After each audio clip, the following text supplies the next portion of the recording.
Selamat siang pemirsa, masih bersama saya Anissa Nursyah Fitri. Saat ini saya sedang berada di BNN Kota Bengkulu. Di sini telah terjadi penangkapan kasus narkoba golongan 1. Jadi saya akan mewawancarai untuk mengetahui informasi lebih lanjut tentang penangkapan pelaku narkotika golongan 1. Ikuti saya selengkapnya. Baiklah pemirsa, saat ini saya sedang bersama dengan Kepala BNN Kota Bengkulu, dengan Bapak Alek. Apa kabar Pak? Wah, sehat, luar biasa. Oke. Di sini saya ingin sedikit mewawancarai Bapak mengenai kasus penangkapan narkoba pada hari ini, Pak. Oh, iya. Jadi, bagaimana terungkapnya kasus narkoba golongan 1 ini, Pak? Jadi baik, pada hari ini kita melaksanakan kegiatan pemusnahan barang bukti. Artinya kalau ada pemusnahan barang bukti pasti ada pengungkapan kasus. Nah, bagaimana tadi pertanyaan untuk kasus ini bisa terungkap? Jadi BNN dalam hal ini bidang pemberantasan mendapat informasi dari masyarakat ada kaitannya dengan informasi bahwa ada pengedar atau kurir yang akan membawa narkotika yang akan melintasi Kota Bengkulu. Nah, setelah kami mendapat informasi, tim pemberantasan melaksanakan pendalaman atau melakukan penyelidikan kurang lebih sekitar hampir 2 bulan kita melakukan penyelidikan, dan hasilnya semakin hari semakin mendapat informasi yang lebih akurat atau kata orang A1, maka kami melakukan tim bergerak dan melakukan penangkapan terhadap yang bersangkutan, yang ternyata bersangkutan ini baru turun dari kebunnya, sehingga diamankan di daerah Jalan Arsbakul.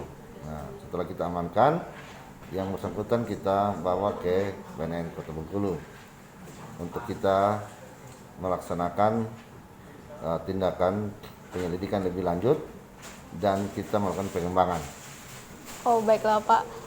Untuk kasus ini sendiri, apakah pelaku itu hanya bekerja sendiri atau mempunyai jaringan di belakangnya?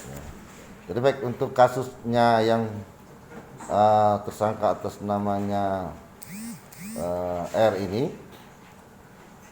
setelah kami melakukan pendalaman atau setelah kita melakukan interogasi dan informasi yang kita kumpulkan, ternyata yang bersangkutan bekerja sendiri karena dia menanam.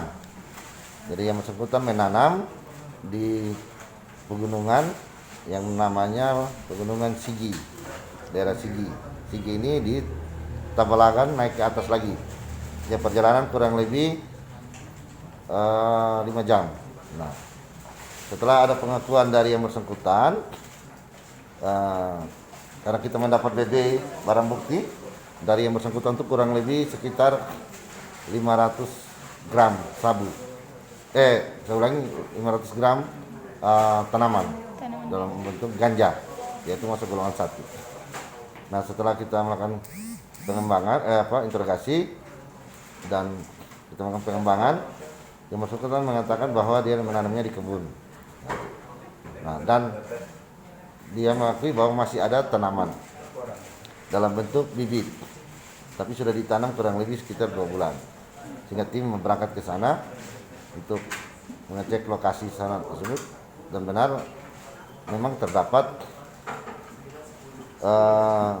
bibit ganja yang kurang lebih sekitar 16 batang yang baru berumur 2 bulan. Namun kalau kita pelajari melihat terus di situ, memang yang bersangkutan ini mungkin sudah beberapa kali melaksanakan panen. Nah, panen tanaman ganja ini, karena kita lihat dari ada batang-batang yang sudah kita lihat ini sudah termasuk sudah tua. Dari tanaman ganja itu berapa bulan kira-kira umurnya untuk bisa diolah kembali? Jadi kalau kita bertanya kepada yang bersangkutan, 7 bulan itu sudah bisa. Sudah 3 bulan itu sudah tinggi tuh. Sudah setinggi saya lah. Nah, setinggi 1 meter lebih lah ke atas. Nah, itu sudah siap panen. Nah, yang bersangkutan informasinya mau membawa ke Padang Guci. Karena rumahnya memang di Padang Guci. Jadi mungkin beliau tersangka R ini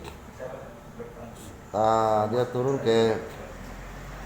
mau ke Padang Guci sekalian membawa barangnya itu untuk menjual. Oke.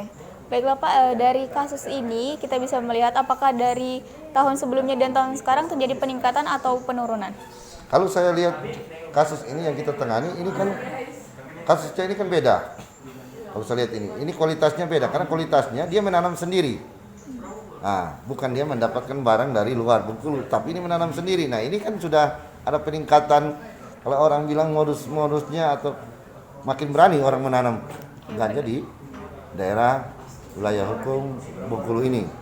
Sehingga kalau kita lihat juga dari kegiatan-kegiatan penangkapan selanjutnya baik yang dilakukan oleh BNP maupun aparat hukum maupun BNN, ya kalau saya lihat tuh ya ada peningkatan walaupun COVID-19 ini masih saat ini banyak orang semakin hari semakin terpapar, tetapi narkoba ini makin hari juga makin meningkat, mungkin karena mereka memanfaatkan kesempatan ini, kira gitu.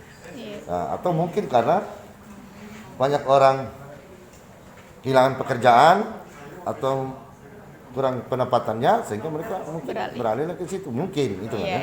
Tapi sementara ini ya kasus seperti itu ya meningkat.